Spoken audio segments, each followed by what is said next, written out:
Beating the odds. Ryan Blair. Ryan Blair. Ryan Blair. Former guest himself, Ryan Blair. 29-year-old multimillionaire Ryan Blair. Ryan is also a successful investor and business consultant. Take Ryan Blair.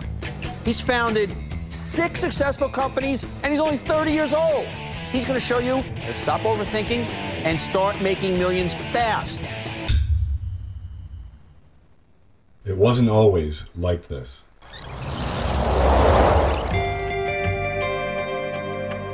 What does the middle class have that the poor kids don't?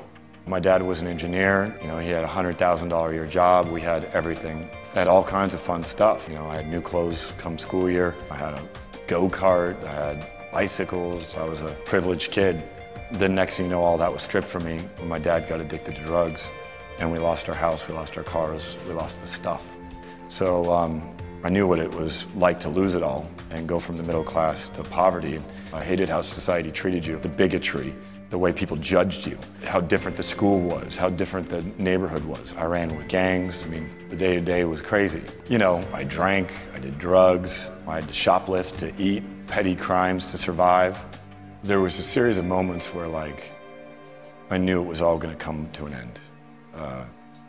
I would either become a professional criminal, I would go to prison, or I'd get killed.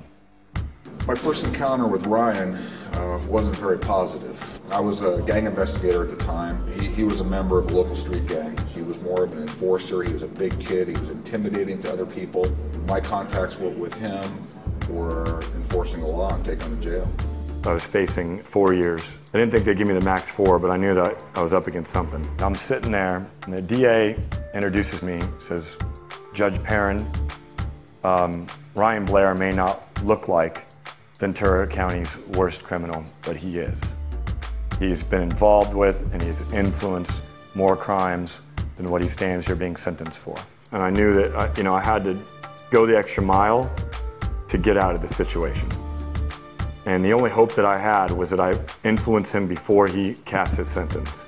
And the only way that I could do that was to write him a letter. And I remember sitting there, writing it, throwing it away, writing it, throwing it away. I put everything I had into this letter. I told him I'm sorry, that I acted out of anger, that I shouldn't have done what I did. He read the letter, and then he said, young man, you should be writing in college, not in prison. They released me, and about 8 hours later, I'm being picked up by my mom with my letters, my journals, everything I'd written in there, and I'm out. And then I remember this overwhelming feeling came over me that I had to call and let my old homies know I was out.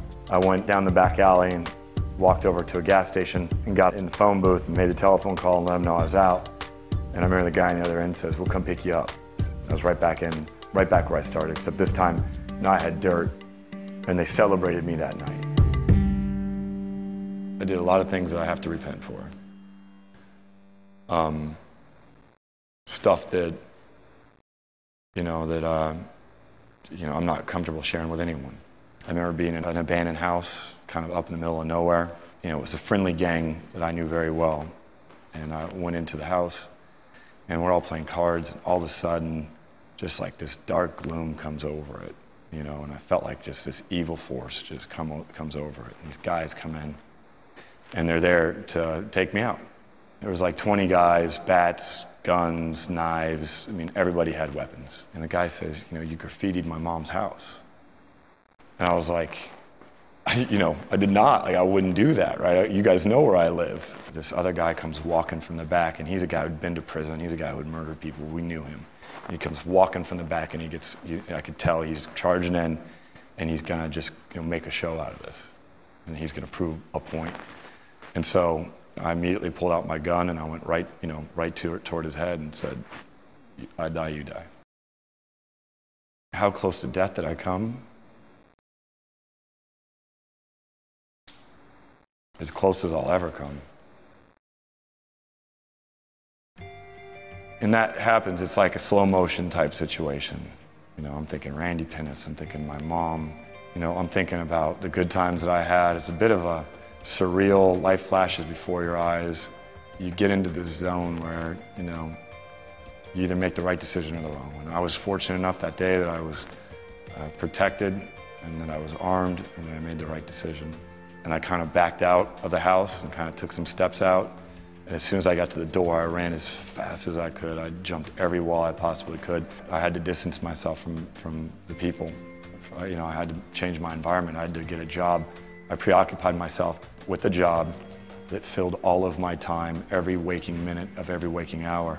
It was the only way I could leave the neighborhood without selling out, without them being mad at me. I had to get a job. First thing I did, I worked at a dry cleaner for about a day. I hated that. I collected cans, recycled goods. I worked at a wood shop. I did roofing. I did a lot of odds and ends. I learned what I didn't want to do.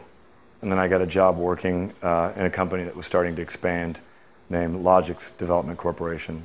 My real intention when I took the job was I wanted to learn computers. All I would do was read every book on the subject. I would study them. I mean, I spent as many hours a day absorbing information about the subject of computers as possible because computers equaled my way out of my environment. The company was growing, so they gave me a promotion to lead technician, and then supervisor, and then manager, and I'd gotten raises with that. I bought a home, I bought a black BMW, I filled my life up with toys, and I got to thinking, here I was back in the middle class at about 20 years old at the time, and I had more assets than my dad ever had, and I was like, who cares? You know, I want more than that. Most people in America today, they're so afraid to lose their little middle class status. They're so afraid of what their friends are gonna think, they don't ever do anything. They sit in the same position for the rest of their life, and then one day it does get ripped away. I wasn't gonna have that. So I leveraged my middle class status, my middle class wages, my middle class credit cards, my middle class everything, and I basically took out loans and did everything I could to start my own business. $75,000 a year. That was my number. That was my goal. And you know, it took me about a good year till I hit that number. And then when I hit that number, I said, what about $750,000? It took me a couple of years until I hit that number. You know, then it was, what about $7.5 million? And eventually I hit that number. And then it was about $70 million. And eventually hit that number. And now it's about $700 million. And eventually I'll hit that number. I made this change from a common thief to up close and personal with Robin Leach. And I'm far from cheap, I smoke skunk with my peeps all day. Spread love, it's the Brooklyn way. The Moet and Alizé keep me pissy. Girls used to diss me, now they write letters cause they miss me. That's right. It was actually Benjamin Franklin who said, most men die at 25 and we just don't bury them until they're 70. Martin Luther King is renowned for repeating that quote. You know, you think about that. That is the definition of the middle class.